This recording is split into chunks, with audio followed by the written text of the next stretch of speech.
Welcome back to my channel. केमती अच्छे अपन मैंने आई होप कि अपन मैंने बहुत भले थे। तो आज मुझे भाविली गोटे हेयर केयर रूटीन अपन सहित शेयर करदेवी। हेयर केयर रूटीन नुहे, यहाँ गोटे डैंड्रफ गोटे ट्रिटमेंट कहले चले। मु भाविली पुरी जावा पूर्व यहाँ करदे जी। यहाँ लिंब पत्र ही हम पुरी तो लिंब पत्र सहज कि मिलूनी, तो मुझे भाविली ये करदे जी। ये लिंब पत्र खोजा आसी केते बटे आसली आने केमती मो हाथ तो पाइबनी। ये केड़ा बड़ हुंका अच्छे सेपटे कौन गोटे खसखस साउंड हो भय लगे जावाक भितर। साप फाप थबार बहुत संभावना अच्छी। ये सेठी पत्र अच्छी, यहाँ हाथ पाइब मु भावुची। गोटे ट्रायल मारिबा। ओ भाई सेठी कौन गोटे अच्छी।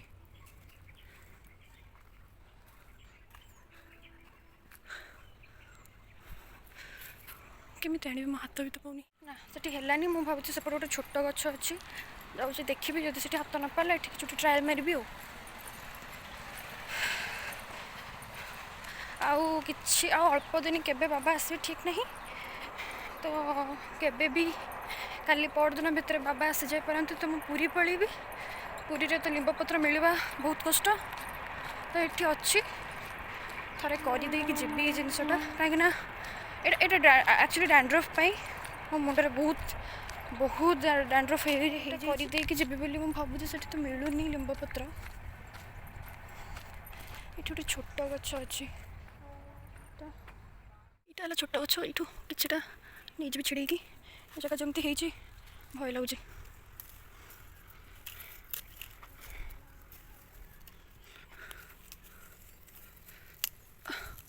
गछ भांगीदेली मु, तो मु फाइनाली एतिक पत्र नहीं आसी एतिक काफी हो मुझे भावुची।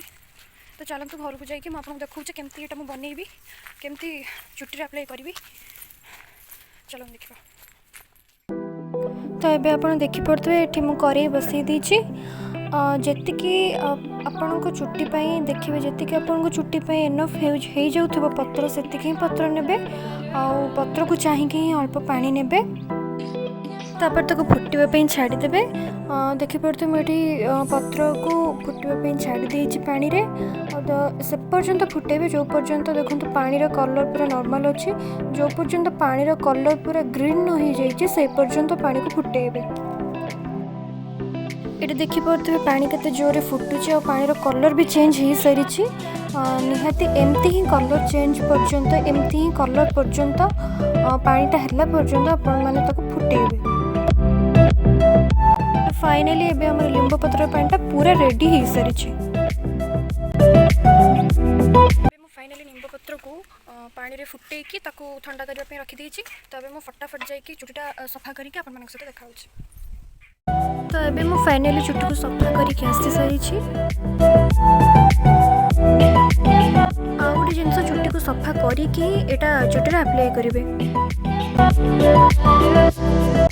अपन मैंने देखिपे मुझे पानीटा को गोटे स्प्रे बोतल को ट्रांसफर कर देछि। अभी चलते चुट्टी अप्लाई कर प्रोसेस स्टार्ट करवा।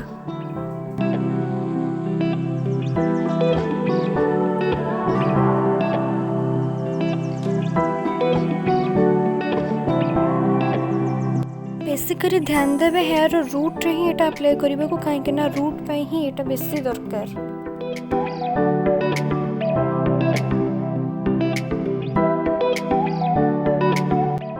एबे अपन माने देखि पड़ते भल भाव पूरा स्कार्फ रे एटा अप्लाई करि नउछि।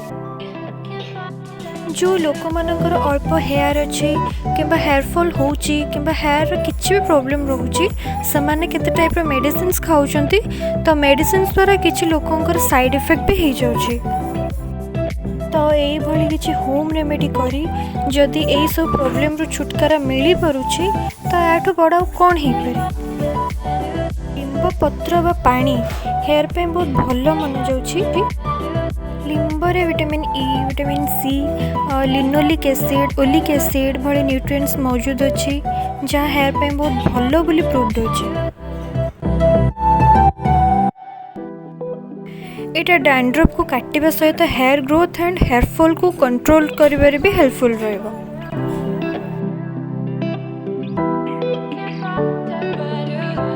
ये देखी पारे मो पूरा हेयर रे अप्लाई कर सारी। तो बर्तमान आपको मु 2 घंटा निहाती 2 घंटा ही रखीदेवी। तापर भल भाव हेयर वाश करदेवी। आउ ये शैम्पू यूज करें कहीं फर्स्ट ही शैम्पू रे हेयर वाश सरी जाइथिबो। तो एबे खाली नॉर्मल पानी रे ही hair wash करदेबे।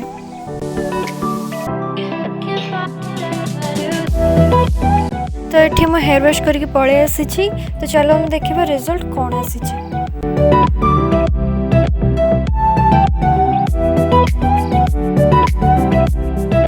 First of all मु आपन मानु कहबा चाहिए एठी मो चुट्टी बहुत ही स्मूथ एंड सिल्की लगुच।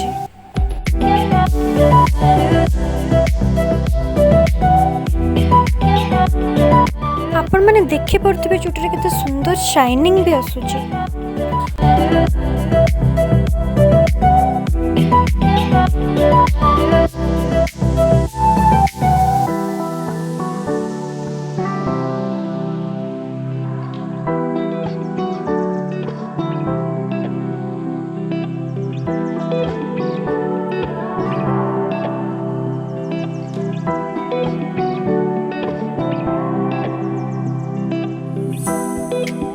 सत कहूँ गले मत होम रेमेडी बहुत ही भल लगिला।